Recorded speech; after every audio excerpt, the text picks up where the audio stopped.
de paz, que ao despertar de um novo homem nos induz. Te conclama, irmão, de última hora, a ingressar nesta seara de luz. Te conclama, irmão, de última hora, é agora. Minhas irmãs, meus irmãos, meus amigos, nós rogamos a Jesus, nosso Senhor, a doutor Adolfo Bezerra de Menezes, espírito amigo que orienta a nossa instituição, e as falanges invisíveis aos nossos anjos guardiães, esses que nos acompanham hoje, que nos orientem na nossa reunião no domingo de hoje, na noite de hoje. Nós vamos aqui, em particular, rogar a Jesus que abençoe aos lares, as famílias. Nós já falamos aqui numa outra ocasião que as famílias vêm sofrendo uma reconfiguração. Não são famílias mais onde só aqueles que geraram foram os que assumiram o compromisso de levar adiante. Nós vivemos em famílias hoje que têm diversas faces. Quando nós instigamos um único aspecto e ressaltamos um único aspecto sob esta visão familiar, nós fechamos os olhos para os dias novos que estamos experimentando hoje. Há muitas mulheres que assumiram de forma intimorata a função de educar os seus filhos e jogar a família nos ombros e os conduzir, como há muitas avós, como há muitas tias, há muitas irmãs mais velhas que viram em diversas horas essa configuração acontecer. Nós temos um respeito enorme pela figura do homem e da mulher que educa, mas nós temos um respeito enorme, maior ainda, pela figura do indivíduo, que não importa o nome que leve, não importa a maneira que aquele filho tenha chegado à sua vida, que assumiu o compromisso de levar aquele jovem adiante. Então, hoje nós saudamos aos pais que geraram os seus filhos e assumiram, mas nós saudamos a qualquer membro da família que em determinada hora, na ausência deste homem, por motivos diversos que vêm desde a desencarnação, a doença, ou mesmo o medo, a irresponsabilidade ante o ato, a ausência de recursos, ou o que quer que valha, fez a opção ou sentiu-se forçado a ter que dar a função a outro. Só eu, que sou um indivíduo que fiquei órfão, porque o meu pai desencarnou, eu tinha 5 anos de idade. Hoje mesmo, em particular, foi um dia onde eu me recordei muito daquela imagem rápida que eu tenho na minha mente. Sinto uma falta enorme, mas seria injusto eu dizer que a minha mãe não fez um excelente trabalho na minha vida e na dos meus irmãos. Então a gente sabe que a figura do homem, do indivíduo, se ela está ali e é somente um adorno, e é somente o enfeite, será o outro que está ao lado que muitas vezes vai assumir. Então nós saudamos as famílias, saudamos os lares, saudamos aqueles indivíduos que assumiram com força, com resiliência, se reinventando, descobrindo caminhos que sequer eles sabiam que existiam, que jogaram os seus filhos, ou os filhos dos outros, no que passaram a ser seus filhos no ombro e levaram a família adiante. São esses indivíduos os grandes responsáveis por estar formando e reformulando a sociedade em que nós estamos vivendo. O assunto que nós vamos abordar hoje, disciplina, é uma frase praticamente um mantra na casa espírita. Eu cheguei nessa casa espírita a primeira vez há 29 anos e tem 29 anos que eu escuto disciplina, disciplina, disciplina. E as pessoas às vezes repetem a frase disciplina, disciplina, disciplina naquelas horas menos avisadas. E sempre a utilizam, na maioria das vezes, relacionada a um relógio, relacionada à hora. A impressão que me dá, algumas vezes, é que Emmanuel, quando surgiu para o Chico, como vamos narrar rapidamente a seguir, surgiu para ele, lhe deu um relógio e disse: meu filho, bote esse relógio no pulso e seja disciplina, disciplina e disciplina. E nós vamos ver que a coisa vai muito além. Até porque muitas vezes nós falamos assim, os espíritos não estão à nossa disposição. Eu fico pensando, mas meu Deus, se eles saírem do centro vão fazer o quê? Vão para casa assistir Dança dos Famosos, Domingão do Faustão, vão ver o Fantástico, o Show da Vida. O mundo invisível, ele está aí, operante, em serviço. Se nós temos que encerrar às 9, mas se a dor aparece às 9h05, nós vamos dizer à dor, aguente até a nossa próxima reunião, que acontecerá na quarta-feira, e venha, sem sabermos se aquele sofrimento pode esperar. A disciplina, de sorte alguma, deverá ser uma chave para engessar a preguiça que o indivíduo tem, e a falta de desejo de trabalhar. Muitas vezes nós encerramos por questão disciplinar no meio de um ofício que precisa ser encerrado, que precisa ser experimentado mais 5 minutos, 10 minutos. E temos às vezes a impressão que o Dr. Bezerra de Menezes está com seu Rolex batendo no relógio, dizendo assim, ó, já acabou, meu filho, já encerrou, ou que Sheila está com o seu relógio de luxo, seu Vacheron, dizendo, meu filho, já acabou, eu precisar ir embora para o outro lado, usando o sotaque alemão. Nós precisamos repensar isso, e a nossa ideia hoje é nos apropriar deste pedido que Emmanuel faz a Chico e refletir um pouquinho sobre de que forma nós, simples humanos, poderíamos estar pensando nas questões disciplinares enquanto seres espirituais, enquanto indivíduos encarnados, mesmo enquanto pessoas que estão em busca de uma reformulação, de uma renovação. O nosso objetivo hoje é isso. Esta frase, ela fez, no ano de 2017, 86 anos. É um mantra antigo, que eu acredito que aqui dentro não hajam hoje muitos indivíduos, aqui agora, pelo menos encarnados, que tenham essa idade. Ou se tiverem essa idade ou algo que vale e que se assemelhe, deveriam ser meninos muito jovens ou meninas muito pequeninas ainda, quando o nosso Chico ouviu esta frase. No ano de 1931, o nosso Chico tinha 21 anos de idade.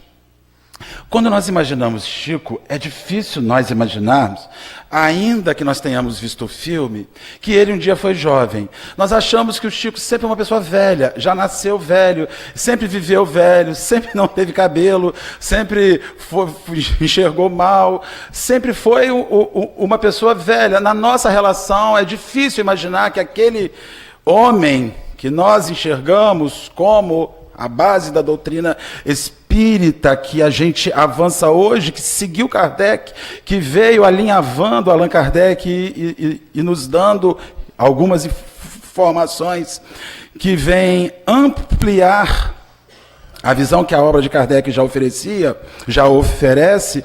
Nós estamos diante, sem qualquer sombra de dúvidas, do maior médium psicógrafo que a humanidade já recebeu e que legou esta vastidão que nós recebemos. É um indivíduo que seguiu com fidelidade, junto ao mundo invisível que o amparou, o pensamento de Allan Kardec. Quando a gente vê a obra de Chico psicografada, nós dificilmente vamos achar ali, nunca vi nada, ou os companheiros que façam a pesquisa, que fuja a ideia proposta pelo mundo invisível no pensamento kardeciano. Mas é em Chico Xavier que nós vamos ter, em definitivo, aberto aos nossos olhos o mundo invisível, nos fazendo enxergar as configurações que existem no mundo invisível. É ali que surge na nossa visão, com forma e conteúdo, com imagem, aquilo que nós podemos aguardar. Eu não sei nem se isso foi bom ou se foi ruim, porque em determinadas horas assusta profundamente as pessoas. Chico Xavier, com 21 anos de idade, tinha, junto a ele, eram 15 irmãos. 9 irmãos do matrimônio inicial, seu pai, e posteriormente seu pai se casa em segundas núpcias e vai ter mais 6 filhos.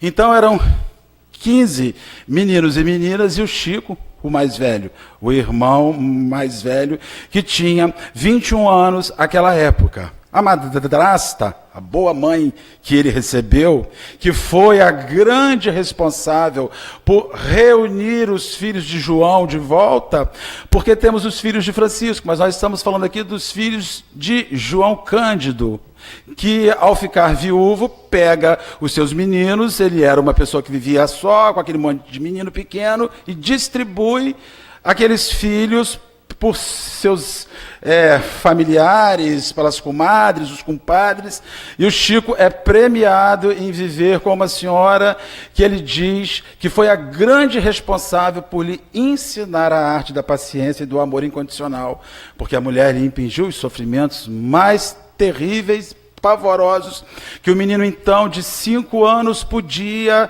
receber, até que Idália, a madrasta, conhece o João Cândido, e ele a pede em matrimônio. Ela lhe fala o seguinte: eu aceito assim que você reúne os seus filhos de volta, porque a mãe já lhe havia dito, em espírito, que lhe enviaria um anjo e que este anjo iria ser a responsável por reunir a família de volta. Com 21 anos, um dia ela lhe chama e diz: Chico, eu estou enferma, você sabe, e a minha hora está chegando. Ele ficaria órfão de mãe pela segunda vez. E ela olha para ele e diz assim: mas eu tenho um pedido a lhe fazer, não deixe o seu pai separar a família da gente de volta. Dou a você a responsabilidade de manter reunidos seus irmãos, cuide dele. Fico pensando que hoje nós não conseguimos dar aos nossos meninos o direito de eles pegarem um ônibus e ir para a aula, porque nós temos preocupação de como está o mundo. Fico pensando que nós não ensinamos os nossos filhos de 21 anos a forrar a cama onde dormem, a tirar o prato da mesa, porque nós tiramos e fazemos isso. Fico imaginando que nós não ensinamos os nossos meninos aonde está a máquina de lavar roupa, que eles não precisarão nem fazer força, bastará jogar ali e apertar o botão mágico liga, e a máquina fará aquilo. Para isso é tão complexo, é tão difícil. Fico pensando então, um garoto de 21 anos, porque era um garoto de 21 anos, ouvir a madrasta lhe dizer: não deixe seu pai separar a família. Fique com eles, ele não vai dividir de novo a sua família. Ele olha para ela e diz: mãe, ele a chamava de mãe. Enquanto minha última irmã não se casar, eu não as deixarei, elas vão comigo. E ali ele assume o compromisso fiel de manter a família junta, mas ela era a única mulher que ele conseguia verdadeiramente falar sobre as visões que tinha, sobre a sua relação com o mundo invisível. E ela, então, ele lhe pergunta: mas mãe, quando a senhora se for, e eu, com quem vou conversar, mãe? Nós moramos num lugar onde ninguém me ouve. Nós temos a nossa reunião, mas nem eles ali conseguem me escutar, conseguem me ouvir.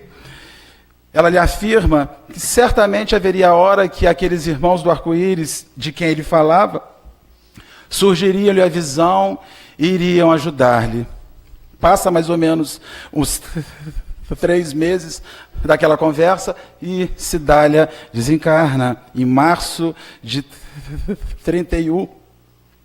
Ele então fica arrasado, porque ele era a única pessoa em casa que tinha um salário fixo de 13 mil réis. Seu João vendia bilhetes de loteria. E o dinheiro que ele oferia vinha de quando se fazia uma venda. Então era o Chico o responsável, com 21 anos, por um lar com 16 pessoas que viviam ali dentro. Então, quando você fala assim, meu Deus, como é que esta pessoa virou este médium retumbante? Nós não sabemos que este médium teve uma lavra que começou desde os seus dias mais tenros. Nós não imaginamos que este médium, onde a gente só vê a retumbância do dom, não visualiza o quanto este dom foi lavrado na dor, muitas vezes, para que ele pudesse chegar onde chegou, para que ele pudesse experimentar o que ele experimentou e para que ele pudesse ser tão digno, aquilo que o mundo invisível iria dizer-lhe. Mas um dia ele ficou profundamente entristecido, porque ele sentia-se sozinho e ainda carregando a família nas costas. Ele foi para um açude que tinha, saindo de sua cidade, de Pedro Leopoldo, para onde ele tinha o hábito de deitar embaixo de uma árvore, fazer as suas orações e chorar. Nesse dia, ele se deita ali, embaixo daquela árvore, no alto dos seus 21 anos, entra em oração e depois o pranto irrompe. E quando o pranto irrompe, surge à sua frente um facho de luz em forma de um crucifixo. E nesse facho de luz, sai um homem vestido com roupas de um sacerdote. E nós já diríamos assim, Deus mandou-lhe um anjo para dizer, meu filho, tenha calma, tenha bom ânimo, tudo vai passar, você é bom, a vida está te reservando coisas positivas para amanhã. Surge aquele espírito e, sem lhe perguntar nada, dá logo um tiro nele e diz, você está disposto a seguir no seu ofício mediúnico? Sim. Se os bons espíritos não me abandonarem, você não será desamparado. Mas, para isso, é preciso que você trabalhe, estude e se esforce no bem. O senhor acha que eu tenho as condições para aceitar esse compromisso? Veja, ele já era chefe de família com 21 anos de idade, de uma família de 15, e ele ainda não sabia se ele estava apto a isso. Perfeitamente, desde que você observe 3 pontos que eu vou te pedir. Diante do silêncio que o Chico fez, ele perguntou, qual é o primeiro ponto? Aí ele dá um tiro, disciplina. E o segundo? Disciplina. E o terceiro? Disciplina, é claro. Chico Xavier aceitou e o estranho aproveitou a deixa. Nós temos algo a realizar. Começaremos com 30 livros. Veja só como é que é o mundo invisível, é uma coisa muito doida. O menino está ali, deitado, embaixo de uma árvore, chorando a morte da sua segunda mãe, pensando como é que ele vai gerenciar aquela família com o saláriozinho miserável que ele ganha. O guia amigo, aquele que viria amparar-lhe, que enviou aquela obra que a Luísa leu como página inicial para nós aqui, ao invés de chegar para ele, passar a mão na cabecinha, lhe dar uma palavra de alento, lhe despeja sobre ele um ofício a ser feito e lhe diz que ele teria 30 livros para fazer aquilo. O rapaz levou um susto e falou assim, mas nós não temos dinheiro. Como é que nós vamos fazer isso? Aí ele falou assim, olha, não se preocupe, nós vamos resolver isso. Aí ele, muito inteligentemente, diz assim, já sei, Um dos bilhetes que papai vende será sorteado, nós tiraremos a sorte grande e vamos ter recurso, inclusive, para que eu lance os livros. Aí ele vai mais secamente, diz, nada disso, sorte grande mesmo é o trabalho, com fé em Deus, os livros chegarão por caminhos inesperados.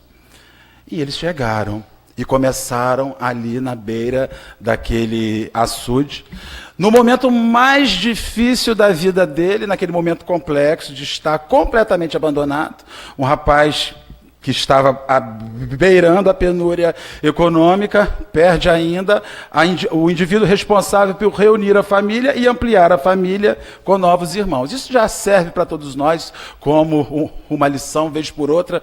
Nós ouvimos pessoas que nos falam assim, me diga uma palavra de alento, que eu estou com meu coração oprimido. A gente fala assim, vai trabalhar. Aí a pessoa diz assim, mas como você é insensível, como você não sabe agradar, como você... esquisito. Vocês já imaginaram isso? Eu fiquei imaginando isso, que alento para nós é alguém que nos vitimize, é alguém que nos diga o quanto isso é injusto, o quanto nós somos vítimas. O rapaz estava ali, órfão de novo, uma família nos seus ombros, ele achando que alguém iria chegar para ajudar, chegou, empurrou nele a função de psicografar 30 livros, sem dizer-lhe de onde viriam os recursos. E aí nós já vemos que o mundo invisível não nos alenta, segundo aquilo que nós habitualmente estamos habituados a ser alentados. Nós achamos que alento é quando alguém pega a dor da gente e joga no seu ombro e vai viver o nosso sofrimento. Quando alguém assume os nossos problemas para si, como se isso tivesse possibilidade real de ser feito. Meu filho, vamos transformar essa dor em realização, e eu quero de você disciplina. E eu fico pensando depois, o que seria essa disciplina que ele falou a Chico Xavier. Em primeiro lugar, a disciplina é a obediência de regras, né, aos superiores, aos regulamentos. Quando nós falamos que o horário acaba naquela hora, ali é porque há na casa um regulamento, que a reunião é de 8 às 9. Espera-se que se regule esse elemento para que algo funcione assim. Então, antes de mais nada, ele está dizendo a ele, meu filho, respeite as regras. Respeite aqueles que estão acima de você.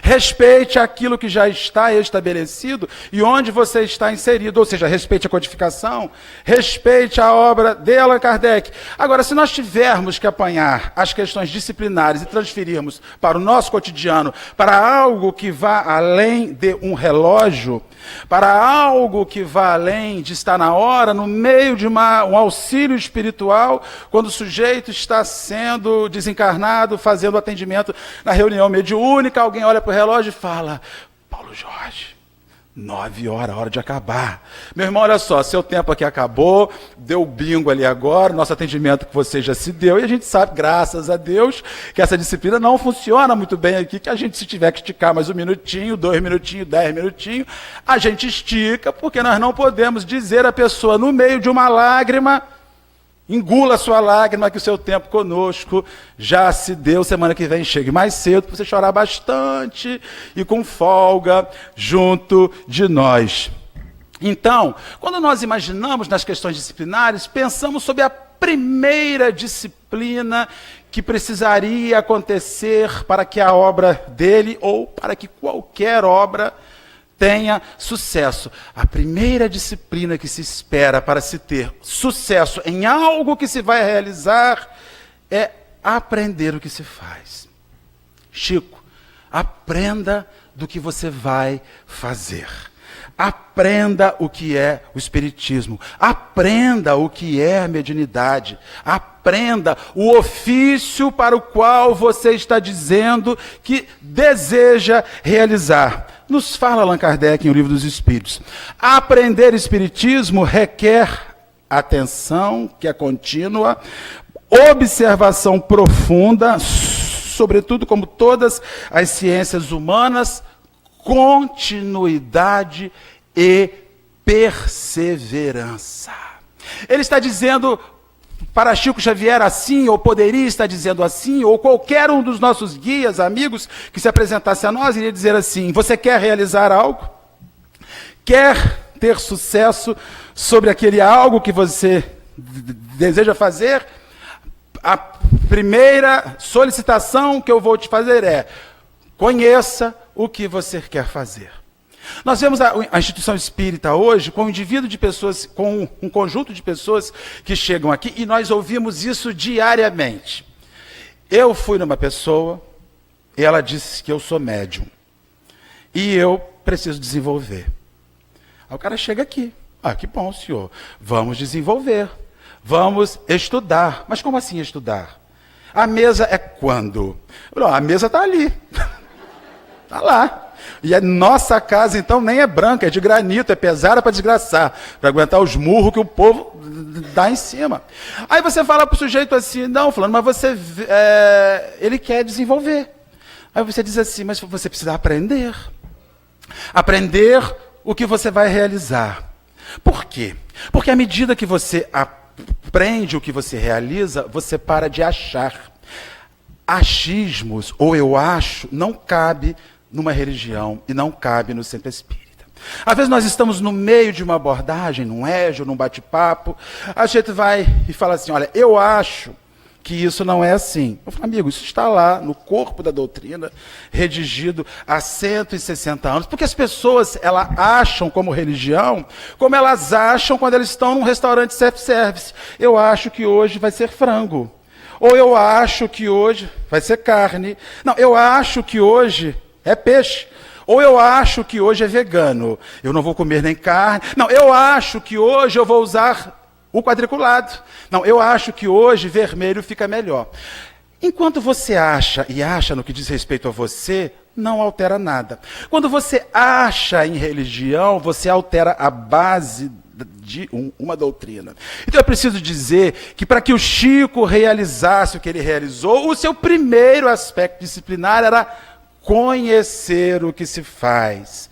Porque ali ele não acharia mais nada. Ele faria uma interpretação da obra de Allan Kardec, seguindo-a, e poderia ter este fiel no seu psiquismo para que o mundo invisível servisse dele para funcionar. Aí o sujeito chega numa casa espírita e você fala para ele assim: amigo, você quer ser médium?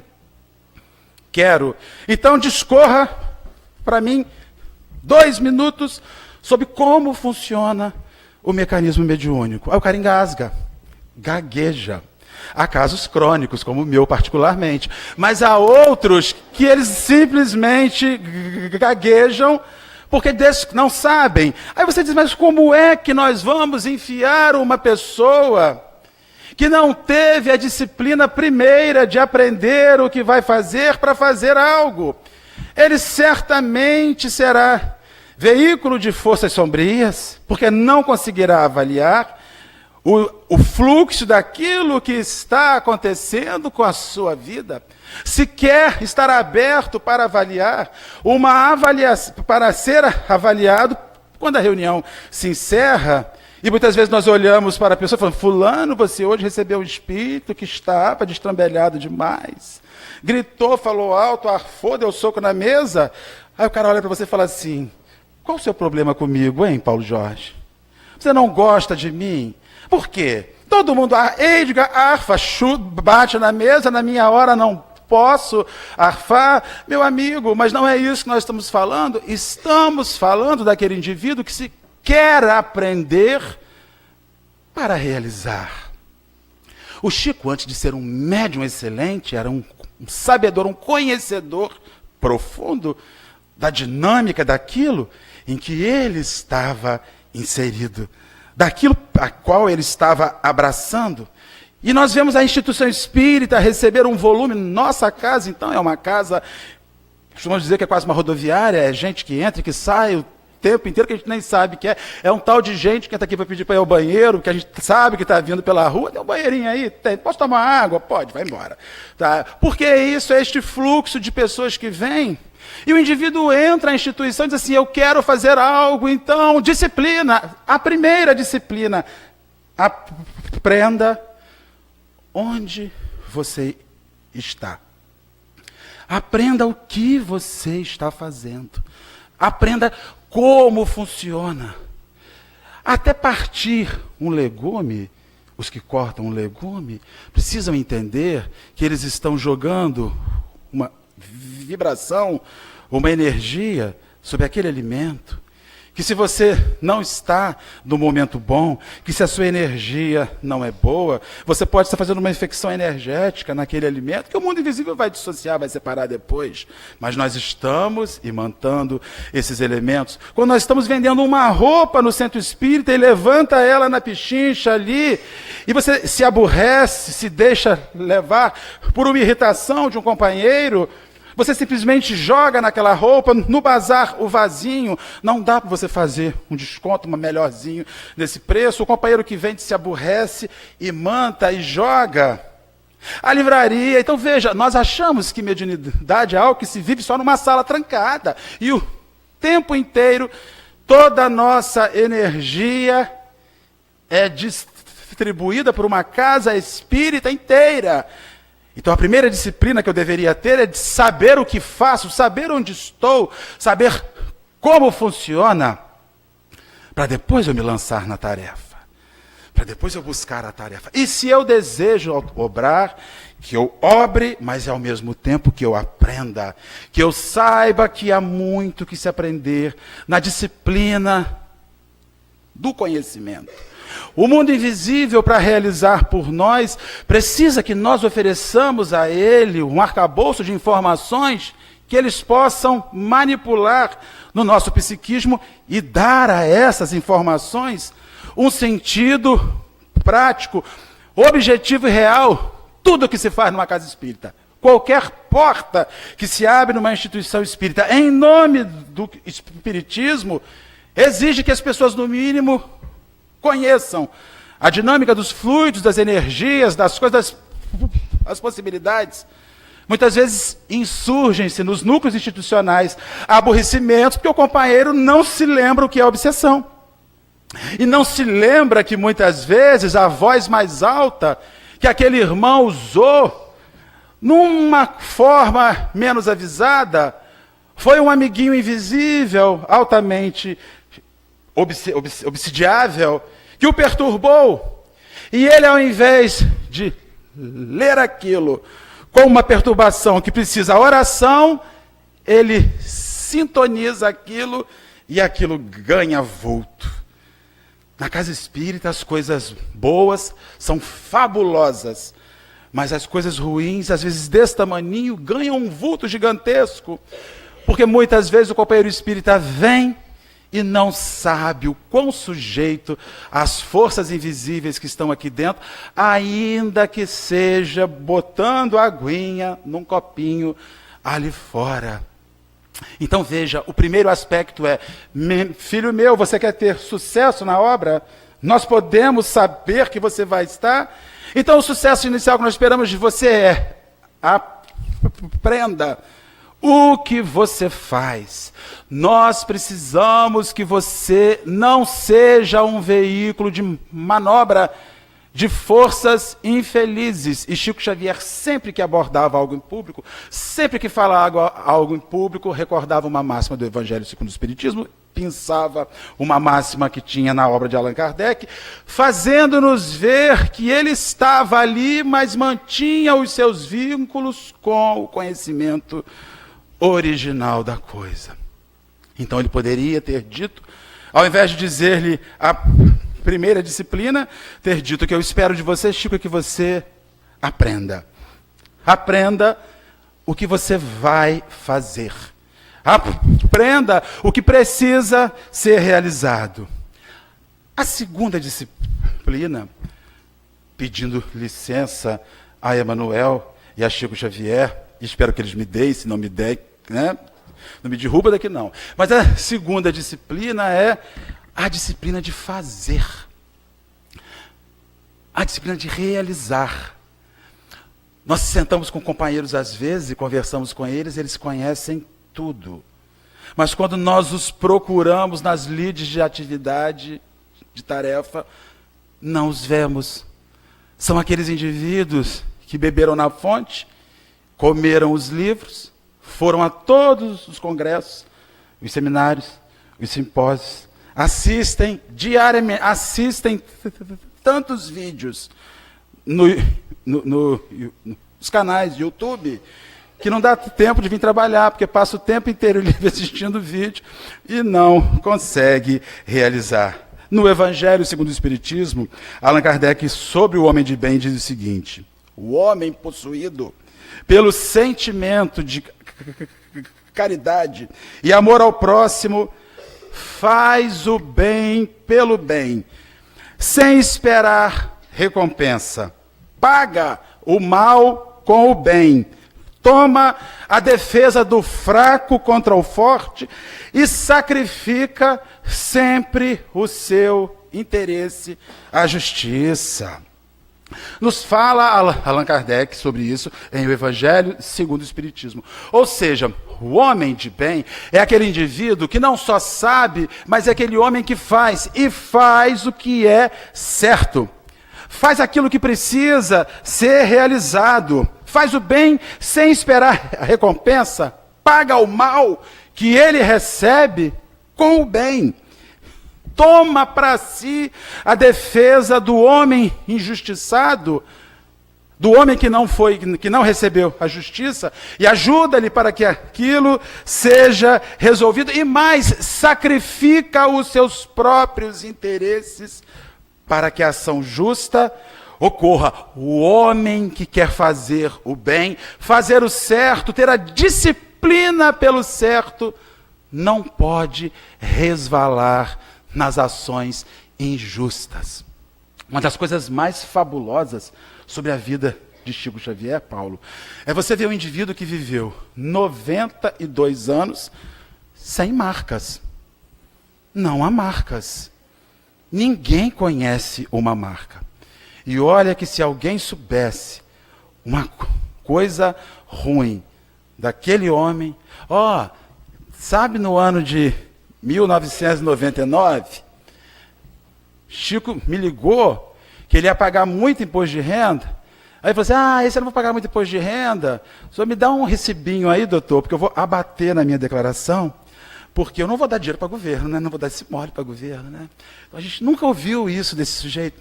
Nós nunca ouvimos qualquer relação aonde o que ele fazia fugia do que ele aprendeu. Fugia daquilo que havia sido a lição bebida na fonte inicial. Aí nós viemos para um centro espírita com uma disposição enorme de psicografar um livro. Nós temos uma obra reformuladora. André Luiz mandará o 17º livro da sua série, pela minha mediunidade. Tive esse sonho essa noite. E esse sonho eu tive foi lá naquela região do umbral, lá dos mensageiros. Eu estava lá naquela sombra, mas não era eu na sombra, não. Eu estava resgatando, já preparando a sinopse da obra. Então, nós entramos com essa ideia. E a primeira pergunta que o indivíduo tem que se fazer é: eu bebi do cálice da obra que eu quero realizar? Eu tive a disciplina primeira de aprender o que estou realizando? Tenho a disciplina sequenciada de fazer segundo aquilo que eu aprendi? E fornecer ao meu psiquismo elementos saudáveis para que o mundo invisível possa ousar por mim? Sabe por que o Chico recebeu aquelas obras magnânimas? Porque ele não tinha má fé naquilo que fazia. Então, simplesmente, ele era veículo daquilo. Se ele tivesse má fé naquilo, se houvesse qualquer equívoco, as obras perderiam o sentido e se desfariam por si só. Por que nós lemos aquilo que tem 60 anos, 70 anos, e parece que ele escreveu aquilo ontem?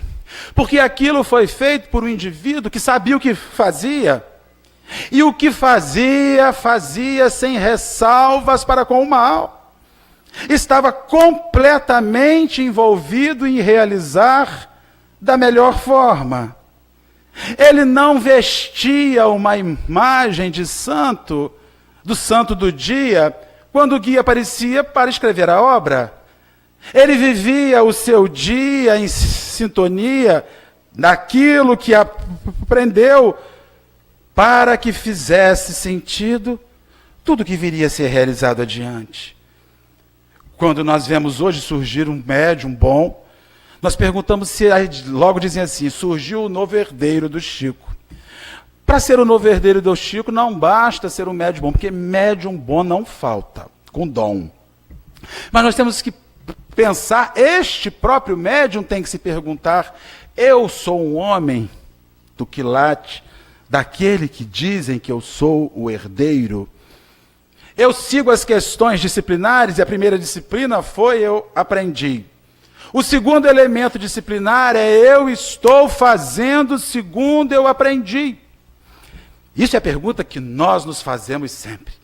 Às vezes nós temos os nossos companheiros, leem o prospecto, quando se anuncia as palestras, aí vem fulano de tal, vem Paulo Jorge, nosso eminente orador, falar sobre o amor. Aí o cara vai falar assim, não vou não. Essa palestra sobre o amor, eu já assisti umas 5 vezes. A questão não é se você assistiu, porque assistir é aprender. A questão é se você está fazendo o que você aprendeu, e não está. Simplesmente porque você sequer pensa assim, vou lá amar o meu irmão, vou amar os meus irmãos, vou partilhar algo bom para aqueles indivíduos. As pessoas às vezes leem aquilo e dizem assim, esse tema eu já vi. Quando as pessoas chegam na instituição espírita, a gente fala assim, olha fulano, temos aqui um ERG, eu já fiz o tomo 1, eu já fiz o tomo básico, eu já fiz o tomo 2, tem como me enfiar mais na frente, não, tipo assim, eu já sei isso tudo, a questão não é o que você sabe, a pergunta é o que você faz com o que você sabe. Você já faz o que sabe? Aquilo já virou uma realidade na sua prática cotidiana? Eu preciso ouvir sobre o amor diariamente, igual remédio de hipertensão que eu tomo. Todo dia de manhã, antes de sair de casa, ouve sobre o amor, para ver se uma hora você começa a amar. Você começa a realizar, então, para o Chico, é meu filho, disciplina de aprender. Aprendendo, disciplina de fazer. Você não pode, não deve fugir. Se você resvalar, nós te deixamos. Nós vamos embora. Não seguiremos junto a você. E por fim, a disciplina final e a mais complexa. Porque acreditem, existe algo mais difícil do que aprender e do que fazer. Pior, mais difícil do que aprender e fazer é sentir. Meu filho, eu não quero só que você aprenda. Eu não quero só que você faça. Mas eu preciso também que você sinta. Sinta o melhor daquilo que você aprendeu e faz. Então você vem para a casa espírita para trabalhar na reunião assistencial. Aí você aprendeu, fez o ERG, tomo 1, tomo 2, tomo 3, tomo avançado, aprendeu todo, assistiu todos os congressos, foi num congresso, né? Está vinculado, sai de casa às 5 horas da manhã para chegar aqui no centro, já fica na porta, seco, né? Esperando a hora de abrir. Quando a pessoa entra, e entra a pessoa aqui, calma aí, gente, ordem, ordem. Isso aqui não é bagunça, não. Vamos calar a boca, espera aí.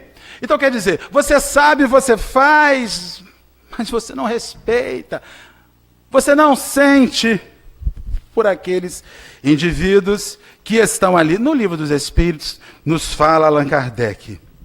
Dome é uma ordem, Paulo. Dome suas paixões animais. Não alimente o ódio, nem a inveja, nem o ciúme, nem orgulho. Não se deixe levar pelo egoísmo. Purifique-se nutrindo bons sentimentos. Faça o bem. Não ligue a este mundo, às coisas deste mundo, importância que não merecem. E então, embora revestido do seu invólucro físico, já estará depurado, já estará liberto do jugo da matéria, de deixar esse invólucro, não mais lhe sofrerá influência. Ou seja, é uma ordem, você precisa sentir aquilo que você aprendeu, sentir aquilo que você diz, que bota, na hora que você faz. Então há uma regra. Chico, nós precisamos de você. Nós temos uma obra para realizar, mas nós precisamos que você aprenda. Precisamos que você faça. E mais do que isso que você aprendeu e que você faz, mude os seus sentimentos. Faça você de verdade se transformar na carta viva do Evangelho, que está aí, a fim de que os indivíduos possam ler e seguir por ela. Na medida em que nós chegamos numa casa espírita, e nós não temos, acredito até agora, nenhum de nós, um orientador espiritual da envergadura daqueles amigos que orientavam, mas nós temos os nossos amigos invisíveis que estão do nosso lado dizendo: vamos aprender hoje, vamos realizar algo. Agora, vamos começar a sentir algo de bom naquilo que você aprendeu e faz, para que as coisas façam sentido. Quando nós assistimos um companheiro espírita que está há 20 anos na instituição, 25 anos na instituição, e um dia ele abandona o espiritismo e vai-se, você fala: meu Jesus, como aquele companheiro que sabia e que fazia, abandonou aquilo, é porque não sentia. Se nós estamos envolvidos naquilo que acreditamos que altera os sentimentos e diariamente o que fazemos nos converte em indivíduos melhores, nós não iremos embora nunca. A partir do momento em que a gente senta na casa da gente e pergunta se está valendo a pena seguir a nossa religião, é porque você está aprendendo sobre ela, pode estar realizando até algo para ela. Mas será que já está sentindo aquilo que esta realização e este aprendizado pediria de você? Esta religião fez de você mais misericordioso, mais afável, mais paciente, mais otimista, mais resiliente, mais amoroso, mais suave, mais doce, mais carinhoso? Ou você segue do mesmo jeito? Segue com as mesmas imagens? Ainda que conheça a literatura espírita de A a Z, ainda que tenha atividades na instituição de segunda a segunda, diante de um impacto forte, muitas vezes o desânimo abate-se sobre nós, nós temos vontade de ir embora. É porque esse espaço não está ainda nos fazendo sentir que esta relação vale a pena. Que essa transformação assume-nos de uma tal forma que não há força nenhuma que nos tire daqui. Porque o que sentimos aqui nos fez indivíduos diferentes enquanto individualidades, enquanto pessoas que querem e desejam ser melhores. Chico, se você não aprender, se você não fizer, e se nisso você não se tornar um homem melhor, de sentimentos melhores, nós não seguiremos junto a você. E então, veja só, a obra de Chico Xavier não é nossa só, é dele. Porque ele, enquanto escreve a psicografa para nós, vai se tornando um homem melhor enquanto faz o caminho, enquanto segue o caminho. Ele não era só o microfone, ou não era só a caneta, ou não era só a impressora divina, bendita, que cuspia textos, mas era um homem que via esta mensagem mudar-lhe enquanto individualidade. Esta obra fazia dele uma pessoa melhor. E quando se diz assim, por que ele ficou enorme? Por que ele ficou daquele tamanho? Porque ele não fugiu à sequência da vida, em qualquer aspecto da vida. Quantas vezes nós falamos assim: eu não tenho sucesso na vida, naquilo que eu quero fazer? Pergunte-se em primeiro lugar: você sabe do que vai fazer? Você sabe? Você quer abrir uma hamburgueria? Você sabe fritar um hambúrguer? Você sabe fazer a massa de um hambúrguer? Você sabe a quantidade de elementos para aquilo ali? Ou você simplesmente tem um rapaz que é filho do seu vizinho que faz aquilo muito bem e que você vai enfiar para fazer ele o seu negócio? Um dia ele desanima e vai embora. E você fica ali. Como é que você pode abrir um restaurante e não saber como você faz aquilo que você vende? Por mínimo que seja, você será sempre refém do outro. Então, em primeiro lugar, aprenda o que você quer fazer. Domine o máximo que você souber e puder sobre o nicho que você quer realizar. Depois, vá você fazer e acerque-se de pessoas para te ajudar. A obra era dele. Nós víamos o Chico sempre cheio de gente em volta, né? Mas com aquelas pessoas ali, ou sem aqueles indivíduos ali, ele não parava. O trabalho continuava, era bom ter aquelas pessoas, mas com ou sem elas, o ofício se dava.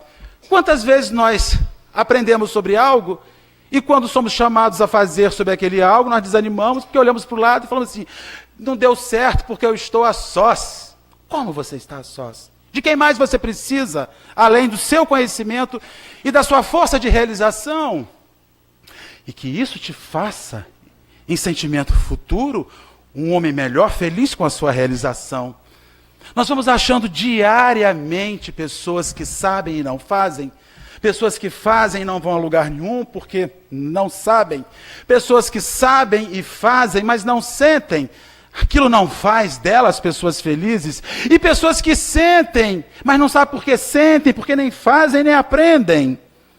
Vão de sentimentos adquiridos daquilo que ouvem falar dos outros, nada é seu. Então veja que a disciplina funcionaria para qualquer um de nós que quisesse ser um sucesso em qualquer ramo da vida. Aprenda, faça e se transforme. Nós temos dúvida que ele chegou ao final com sucesso, com os louros do seu esforço? Jamais. Chico desencarnou tem quantos anos? Tem uns 13 anos, 14 anos. E nós falamos dele como se ele seguisse em Uberaba, no grupo da prece, fazendo a sua tarefa. Porque ele não morrerá jamais.